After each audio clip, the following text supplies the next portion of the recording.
Bonjour, bonsoir, bonne nuit, c'est Artiste Brook. On se retrouve pour un nouvel épisode des Concerts de Brook, le podcast où je te parle de manga et de musique. Alors pas forcément de manga de musique, mais du thème musical dans les mangas. On peut donc effectivement parler de manga de musique comme Your Lie in April, ou tout simplement de personnages dans One Piece comme Brook. Bref, avant de commencer cet épisode-là, je vous souhaite une excellente année parce que oui, c'est le premier épisode de 2025. Donc je te souhaite énormément de bonheur, énormément d'ambition et énormément de réussite et surtout une excellente santé. Ça reste le plus important, chef. Enfin, bref. De quoi allons-nous parler aujourd'hui du coup dans ce concert de Brook? On va parler tout simplement de Peachy Peachy Peach The Mermaid Melody. Un manga, à la base un anime que j'aime beaucoup. Bon, j'avoue, c'est quand même la nostalgie qui parle parce que, comme beaucoup, j'ai découvert Peachy Peachy Peach sur Canal J. Ouais, la chaîne télé commence à dater. Je sais pas si les jeunes regardent encore Peachy Peachy Peach. Mais je sais pas si les jeunes d'aujourd'hui regardent encore Canal J. C'est une très bonne question. En tout cas, ce qui est sûr, c'est que les épisodes sont disponibles sur YouTube. Parce que ça m'arrive de temps en temps de regarder Peachy Peachy Peach sur YouTube. Bref, de quoi ça parle? Alors il faut savoir que dans notre monde, il existe 7 mers. Bon, ça c'est pas une fiction, c'est la réalité. Cependant, et c'est là où la fiction arrive, chaque royaume possède un royaume en son sein. Un royaume marin. Avec une princesse sirène qui a des pouvoirs assez intéressants. La paix y règne jusqu'au jour où une menace arrive par les abysses.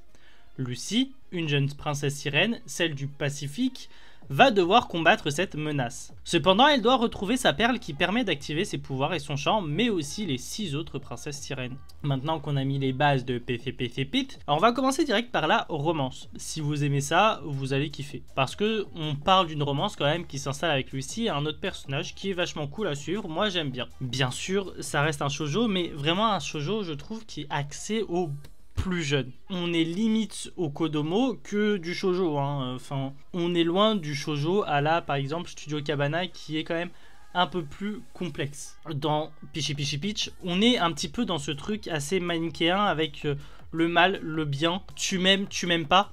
Je caricature un max, mais on est vraiment pas très loin de ça. Donc c'est vraiment très manichéen et c'est pour ça que c'est quand même un anime qui est très facilement visible par les plus jeunes et que j'ai pu regarder assez jeune et comprendre vraiment les enjeux, etc. déjà assez jeune. Pas parce que je suis plus intelligent que les autres, même si c'est une question qui mérite d'être posée. Est-ce que je suis plus intelligent que la norme? Je ne sais point. Bref, arrêtons les conneries.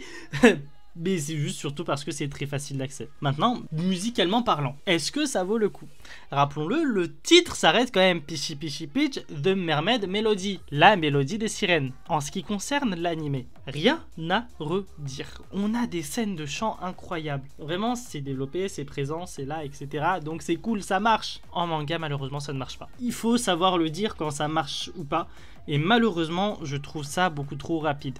On n'a pas d'échange musical comme c'est présent dans l'anime, tu vois. Mais c'est vraiment très expédié. En fait, limite, c'est le méchant, donc l'antagoniste, fait de la musique ou chante, en plus dans un style assez intéressant, parce que généralement c'est assimilé au requiem, etc. T'as les sirènes qui répliquent, et ça s'arrête là, tu vois, c'est fini, il n'y a pas plus que ça en vrai. Donc c'est là où je trouve que c'est quand même vachement dommage, parce qu'ils auraient pu faire un petit truc un peu plus intéressant, et ça n'a pas été fait. Après, ça reste un manga, encore une fois, pour les plus jeunes, et du coup, c'est ce qui fait aussi que c'est vraiment axé pour les plus jeunes, c'est que du coup, on s'adapte au rythme de concentration des plus jeunes. Parce qu'un enfant n'a pas la même concentration qu'un adolescent, qu'un adulte. Un enfant peut se lasser très rapidement. Du coup, ça participe à tout ça. Maintenant, il faut savoir qu'il y a une suite qui est sortie. Peachy Peachy Peach à quoi? Alors, en soi, il y a déjà 2 tomes au moment où j'enregistre qui sont sortis. Et concrètement, on va en reparler de cette suite plus tard, quand ça sera terminé, etc.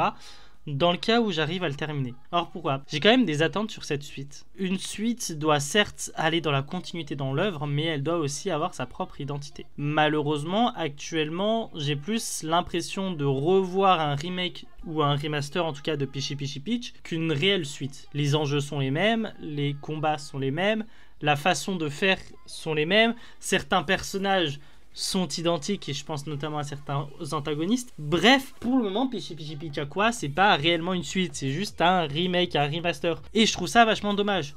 Donc maintenant, encore une fois, à voir comment tout ça se développe.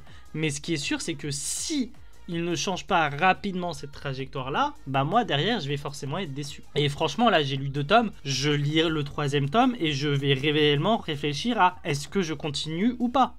parce que j'ai assez de retard sur d'autres séries pour me dire, bon, est-ce que vraiment je dépense de l'argent pour une série qui va pas se développer et qui ne va pas être entre guillemets unique, ou en tout cas avec sa propre identité, et peut-être me focaliser sur autre chose. Parce que moi j'ai pour projet également de lire du Blue Giants, j'ai comme projet aussi de lire du Your Lie in April, j'ai comme projet de compléter certaines séries, notamment Death Note où il manque 1 ou 2 tomes, tu vois. Pichi Pichi Pichakwa, c'est une série qui va bouffer la place de d'autres mangas malheureusement. Donc voilà, à voir comment ça se développe, mais pour le moment, pas du tout conquis. En tout cas, c'est ici qu'on va se laisser. Bien sûr, n'hésite pas à me dire dans les commentaires quelle thématique dans la musique tu voudrais qu'on parle. N'hésite pas également à me dire quel manga de musique tu voudrais que je découvre ou quel anime de musique tu voudrais que je découvre pour ensuite en parler ici. N'hésite pas à taper Altiste Podcast sur YouTube ou Altiste Brook sur Spotify. C'est également les plateformes où tu retrouveras l'intégralité des concerts de Brook, mais aussi des autres podcasts sur d'autres sujets qui peuvent t'intéresser. Nous, en tout cas, c'est ici qu'on va se laisser. On se retrouve la semaine prochaine ou en tout cas très bientôt, parce qu'avec les fêtes de fin d'année, je ne sais pas si j'aurais eu le temps de bosser un peu plus de podcasts, enfin d'épisodes de podcasts. Nous, en tout cas, on se retrouve très bientôt. Bref, à plus les brookistes.